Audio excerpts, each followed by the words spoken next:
again. Thank you very much for joining us on the Daily Debate. And I'm very much delighted to have joining me here in the studio this evening, Dr. Hussein Shureeba, economic expert and Vice President for Planning and Development. Thank you very much for joining us. This is the 5th edition of the Egypt Can Initiative. We're talking about largest companies or direct investments or even indirect investments taking part. We are also seeing different officials, whether they are representing ministries or governmental institutions, and also businessmen. Now, when it's in its 5th edition, what kind of indication does this give as an economic expert? It gives you one thing, an important thing: the stability of your country. Once there is a stability, there is an investment. There is no stability, there is no investment. Mm-hmm. There is nobody to come and risk his values and their monies, the opportunity, their time, and risk it in a dangerous places. Mm-hmm. So this is one of the flourish things which I always say. The strength of the government, the strength of the country, the strength of the army, the strength of the police is the beginning of the strength of economy. Mm-hmm. You can't have a very strong economy unless you have all this. Mm-hmm. And I think lots of people who have made lots of rumors, and they are few guys, and they said, why do we buy these military equipments, all these things? This is to show the people that we are strong, whether in sea, whether in air, whether on land. So the army is very well equipped, very well established. And you have now the police department have been regained its power. All these things have reflected on the economy. How tourism, you find tourism is flourishing. Why is flourishing? Because there is a stability, there is a safe place. Egypt is considered the second country worldwide safe. Mm-hmm. Yes, so it seems to me that there's an integration when it comes to the different institutions on how you sort of portray security and how that's reflected in terms of investment. Particularly, Dr. Hussein, I want to talk about this edition. It's under the theme of integrating the role of Egyptian investors abroad into the development efforts of the state. What does this mean?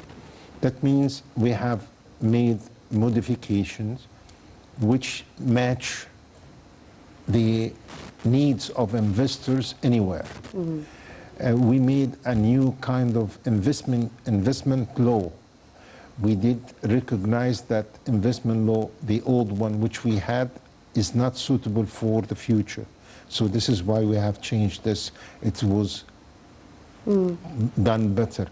The incentives which has been done through the government, through the ministries, through lots of people there, it's giving an opportunity to investors, and you can consider Egypt the best country in the region of capturing investors. Why? Because the value of interest or the return of that, it is the highest one among even Europe or Asia. So Egypt is the promising one. We do have, we didn't come up to the what you call the more satisfactory thing, but we do have the basics. You have a very stable currency right now, which you can recognize where you are going to as investors. Number two, you find the infrastructure which you have right now in Egypt, which has been developed in the last 40 years. Humongous. It is incredible. The number of bridges, the number of canals, the number of new roads, even the depth and the width of the street have been changed. So this is another thing which give a signal to all people. The solar power, which is, we had #1 solar power worldwide in Africa. It is in Aswan. It is the biggest one. You go, for example, the largest logistic area, larger than Dubai itself. We do have right now in Port Said, Ismailia, and Suez. This is 3 towns, and they have the most largest logistic zones. And you could find the Russians, they have a plot over there. The Chinese, they have another one. That's true, that's true. And maybe from here I want to talk to you about the penetration of the Egyptian market and how it's not just been a safe haven for all of these different companies or investors to actually come and find it safe and secure, but also the market is so rich, and you can just have a variety of just basically anything, and it will just work perfectly fine with the population, with the labor factor, so many factors. Let's talk a little bit about what makes Egypt very special in this region when it comes to its investment. Very good. That's the main question we should, because you import 70% of what you need. So if you manage to manufacture out of the 70, 50% of this, you have the market. You don't need to sell it even outside. So if you start with the market inside Egypt, that's a big market. And that's 100 million. What does it require for you to get to this percentage? Hard work. Just it? Just it. Because you have the infrastructure, you have the law over there, you have the president, the prime minister, and the ministers. They are working hand to hand with the investor. They trying to facilitate things for them. They are trying to easy everything to them. License and everything, you can have it within a week or two. So they are doing an outstanding work. You're going through the process of reaching what President Assisi's been targeting, the Sustainable Development Agenda or program.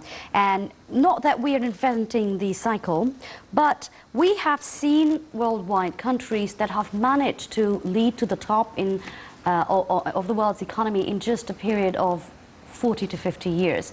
If we look at all these major international companies that went and poured its factories into these countries, and how that had not only helped the economy of this country, but has helped their products and services penetrate other markets. Absolutely. How similar can this strategy be implemented here in Egypt? It's already there. The German, I don't want to mention the company name, it's there, and they had a contract with something like 5.6 billion US dollars, and they are doing a great job. By the way, I'll tell you something, recession is covering worldwide, and in Europe the recession is between 3 to 4%, maybe could go up to 5%, lots of reasons for this.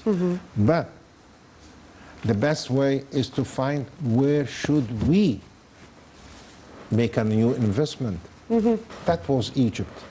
And that, I want you, one company is 5.6 billion US dollars, one company doing this, and it's a German company, huge, big company.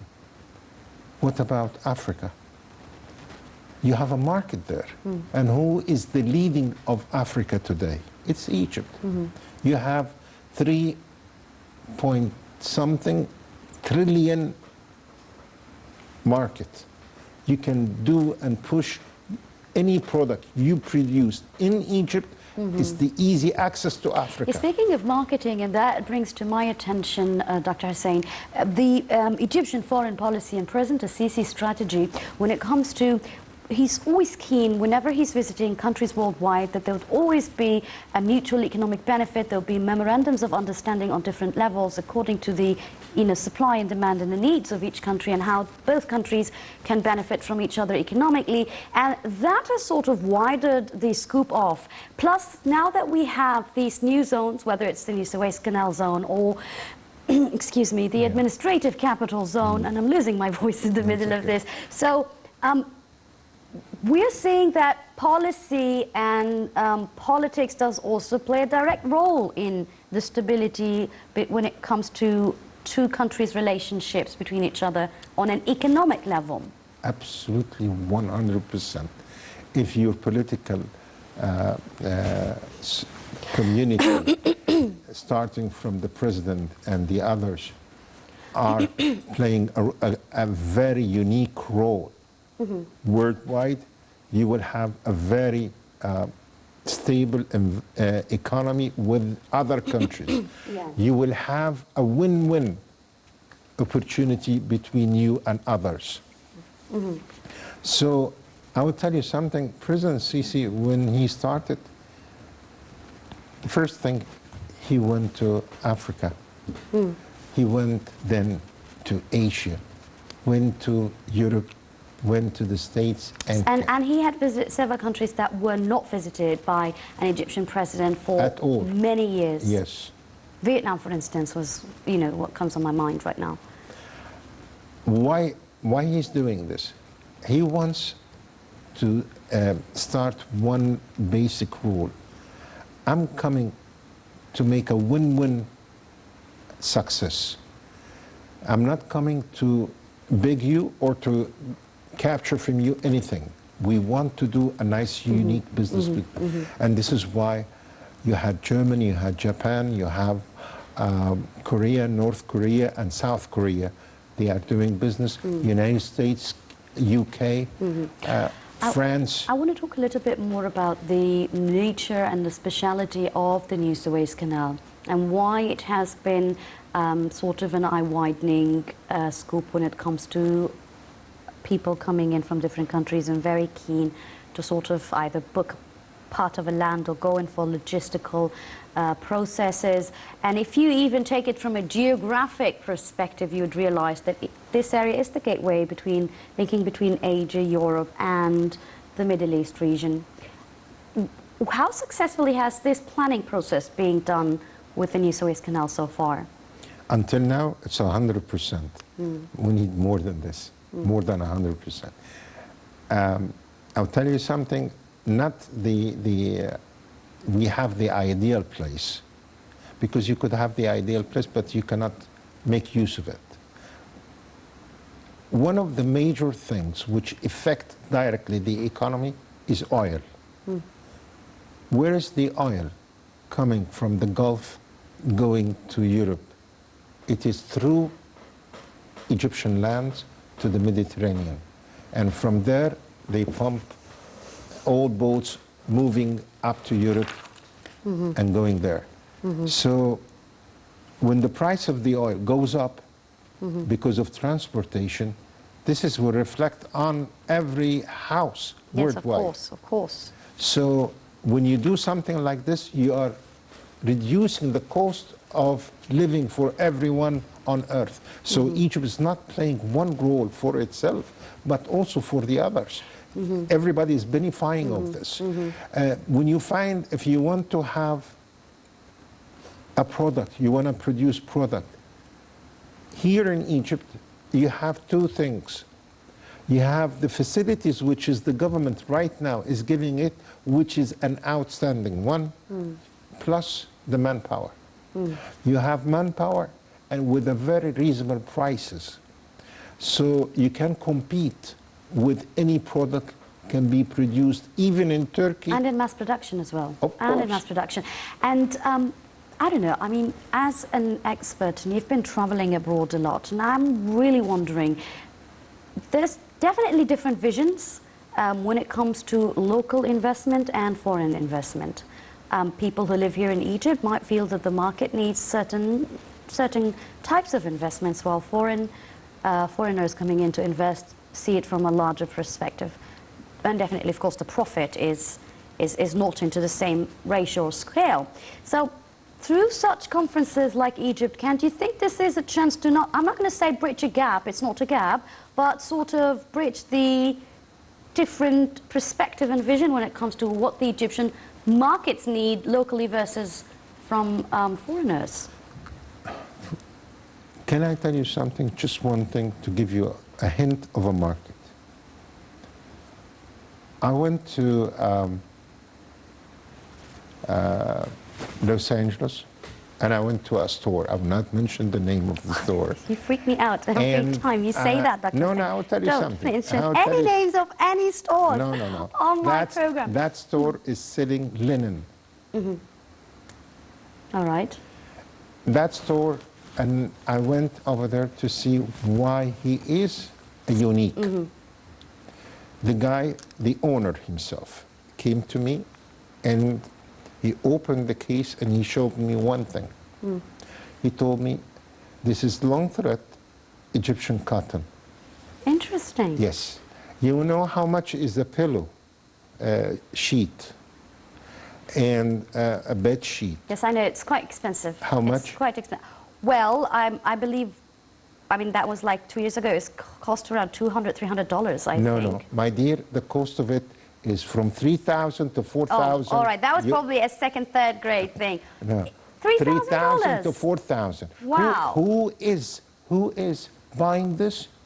Americans and Arabs going there also. They must be from certain So categories. I want to right? give a signal to the Ministry of Agriculture, the Ministry of Production. I want you to know what is going on and what we have resources, these resources, to revalue this. And we want to do these products here in Egypt and sell it, let's say, half of price of this. Oh, it's still half a price. Will still be very expensive. You know, to go and buy bed sheets with $1,500 is quite expensive. It is unique. Yes, of course. I do relate with other projects. Always surprises me when I travel abroad that it's Egyptian made. We also want to talk more about the delegation that came, and part of it is the fact that President Abdel Fattah el-Sisi received the delegation of the Egyptian investors abroad ahead of the Egypt-Can conference, which kicked off late yesterday and is still ongoing today as well. Let's take a look at this report and we'll be right back. President Abdel Fattah el-Sisi received a delegation of Egyptian investors abroad before participating in the 5th Egypt-Can conference. According to the presidential spokesman, el-Sisi stressed Egypt's keenness to interact directly with investors and the business sector of Egyptians living abroad to benefit from their experience and proposals and work to strengthen their ties with their homeland. President el-Sisi stressed that Egypt aims to boost investment and achieve sustainable development across all fields, in line with the Sustainable Development Goals of Egypt's Vision 2030. Furthermore, the President showcased the economic reform efforts and the country's promising investment opportunities. He also emphasized its competitive advantages, including security, stability, trained labor, and the free trade agreements with Africa, the Arab region, and the EU. The President also briefed the delegation on the government's facilities and reform measures to encourage investment, as well as the state's efforts to upgrade the infrastructure and fund the small and medium enterprises. The delegation praised Egypt's development plans, the investment-friendly environment in Egypt, and the strong political will to implement reform at an accelerated pace. They expressed keenness on showing the positive change witnessed in the country to the international community, and they appreciated their meeting with the President. On another note, President el-Sisi met with Toyota's President and CEO. He showcased projects that his company considers implementing in Egypt in the near future, pointing out that the volume of the company's investments in Egypt accounts for $1 billion, and that their investment in the country is distributed across several projects in the fields of electricity generation, from wind energy, oil drilling, and exploration projects. During that meeting, the President stressed the strength of Egyptian-Japanese relations, expressing the country's keenness to further develop them across the different fields. Welcome back again. You're still watching us here on the Daily Debate.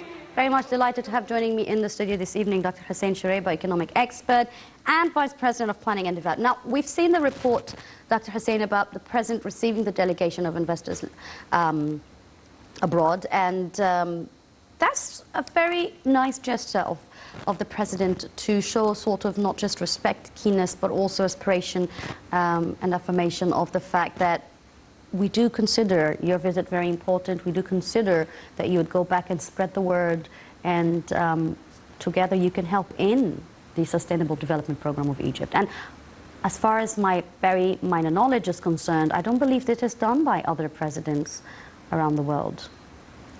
You're sure 100% it's correct. And the important thing, why did they come? Just to meet the president? No, they came because you had a positive results. The economy of Egypt had a very strong positive results.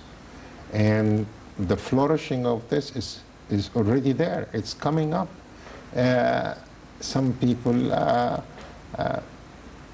recognize stability of electricity, stability of tourism going on and increasing up high. Infrastructure, definitely. Infrastructure. All the way from the airport to any destination they're going to be heading Egypt to. is coming back again. Although we do have surrounding us problems everywhere. Libya, Sudan, Syria, Iraq, all these problems is surrounding us, and we, thank God, and touch wood, we are flourishing. And that's the difference. Why? Because President Sisi and the others, and they are focusing on one thing, the welfare of Egypt and the region and Africa. They are not doing this only for Egypt. Yes. Now, when you've mentioned why are they here, and it just triggered me, Dr. Hussein, the fact that investors, and as you said, yes, we hear the news, we see the feedback, the social media, Egypt is stable, Egypt is safe, tourism is doing very well, and so forth. But these people would really want to hear reports. So that means that there will be some kind of reports that tells you about in numbers what's happening in Egypt, the GDP, the unemployment rate, the exports versus imports. So there's a lot of economic indications in numbers that these investors would really look seriously into before deciding. Now, you've seen, and I'm sure that you're aware that recently prominent financial magazines around the world have all been praising the Egyptian economy development. Unlike what local citizens would feel that this is not happening, it is happening because there are certain criteria that say that this is actually something that is positively turning around. We want to talk here about these indications, locally versus internationally, and how can they both be sort of reflecting the same true reality of the current status of the Egyptian economy. Let me tell you something which is every house is aware of it. The price of steel and iron have dropped down. Why it dropped down? Because you had sufficient amount, you had the production is going up high, and the no monopolizing. Yes. No more exporting. No. All this is importing. Done. I mean, yes. Yeah. No, we are reducing the importing things. And the non-employment rate have went down, and it went 1.3 something percent went down, and that's a very good indication.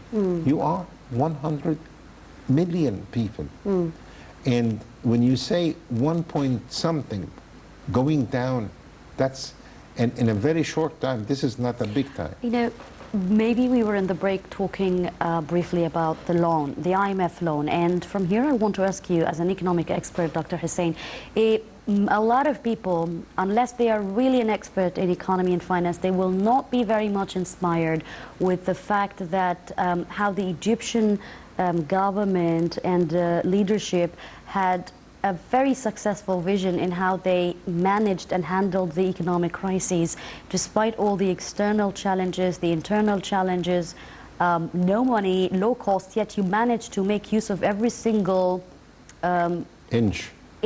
and amount of money that you earn to invest it as much as you can in its direct place at the exact time. And that requires people to actually study and just sit back and really inspire how that was handled. You would tell me more about how do you think this whole process has been going for the past 5 years? Let me tell you something. Why our Egyptian pioneers who were abroad, and they are ranking with big companies, and they are the key positions there. Why did they leave and they came over here? One thing, because they have recognized that the stability of the country, the economy, the improvement of the law, the incentives which is being given there, the encouragement of the president and the government, all this made them, oh yes, there's a big change. Egypt is moving to the right target. It's going on the right way. This is why they came over here. And they will never lose their time. And they are not from one country. They are worldwide. All worldwide, yes, that's Yes. what's even more interesting and inspiring. And at the beginning of the episode, you were mentioning how Egypt is also a leading country in the African continent, not just in its size and its population and geographic positioning, but also the fact that it is heading the African Union. Absolutely. So, and because Egypt is not greedy, and because Egypt really does understand its importance geographically in a very rich continent like Africa, and although this conference is about Egypt can, yet anything that is being reflected will also be looked into for the entire African continent benefit. How can Egypt be able to integrate these foreign investors with the entire African continent? Let me bring to something to your knowledge. For one of the most biggest countries investing in Africa through Egypt is Saudi Arabia. And the Emirates is with us also.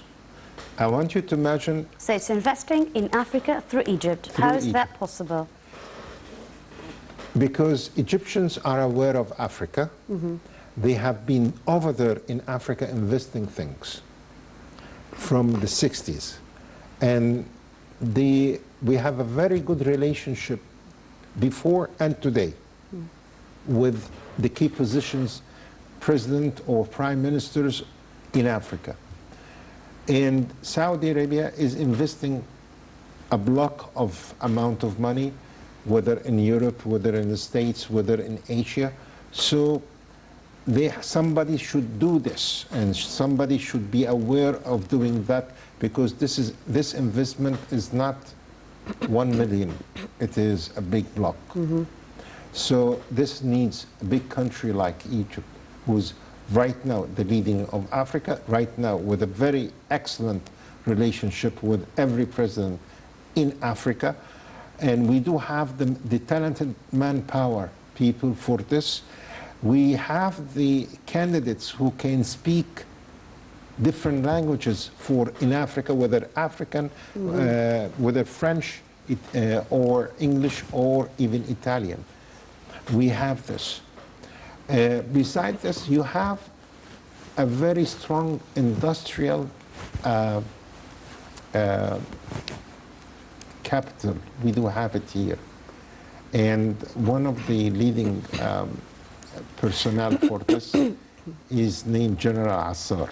And I want you to go and just play how big is this capital? How strong is this? So we are doing right now the tanker which takes the military guys anywhere, and it is very, very what you call upgraded one. And we are not importing this from anywhere. It's such as 100% Egyptian made. Yes. So imagine if you want to support the army of any country in Africa, you can do it here, Of course. and you sell it to Yes, of them course. or give it. This would be through the investors. So this is why I'm telling you Saudi is one of the good ones. And especially, you know, I'll tell you something, President Sisi have an excellent relationship with King Salman and his Crown Prince Mohammed. Both of them, they do appreciate President Sisi in everything he's doing. And maybe also the mentality of Crown Prince Mohammed bin Salman is also very up to date. There's also a Saudi 2030 agenda. Absolutely. So it's very much going within the same context of common goals and interests. And from here, I want to talk to you about the future. The future is all about energy, Dr. Hussein, and via technology, integrated in different various projects. Does that require a shift in the taste of the market, or does that reflect the shift in the mentality and the culture of these civilizations? It is the shift of civilization. We are today. We are in a great mass problem worldwide because of the pollution we have done through what we have. We have done. No, Who are we? not- The world is doing that, Yeah, not us. when I say we say worldwide. All right, okay. I'm not saying we as in Egypt. So we are doing right now the solar panels, and this is also, by the way, it's manufactured. It's one of the big project done by Al Assar there, and it's the biggest one. All right. Believe it. All right. And this will be spread out where in Africa, because there are areas which is very difficult to maintain and put lots of wires and all these things. You cannot have the light, and the people will be living in dark ages. So we are going to go and help these people support the way of living in Africa, whether in power, whether in clean water. We will do all this. This is why I say the main master keys of the Arab countries today, helping each other and helping all the Arab countries, is Egypt and Saudi. This is fair. Yes, if you're going to talk about how you view the Egyptian economy in 2030, and through that help explain the major factors that determine where you, or how you determine where it's going, whether it's time, cost factor, administration factor, whatever it is, how far are we, and where would that, I mean, if we are going to be moving at the same pace and speed, where would that put the Egyptian economy in 2030? My dear, maybe within the coming 2 years. 2 years? Yeah, within the coming 2 years. Everybody's feeling that we are moving a little bit slow. No, but after the 2 years, the coming 2 years, There'll be a shift, no, there's a big shift, big shift. a huge one. It's like the one it's What done. causes the shift? Because people want to say, well, there are long-term plans, there are short-term plans, and you know, as a normal citizen, they'll not be aware of what these plans will be. So when you are saying a major shift, you're talking about you're gaining fruit of all what you've been investing in, and the patience that you and the tolerance that you're going through, because suddenly this boom is just going to all add and pour everywhere. Is that what you mean? My dear, I'm saying that the economy of Egypt is going to strengthen by its products. Egypt is going to be the most strongest country in its products.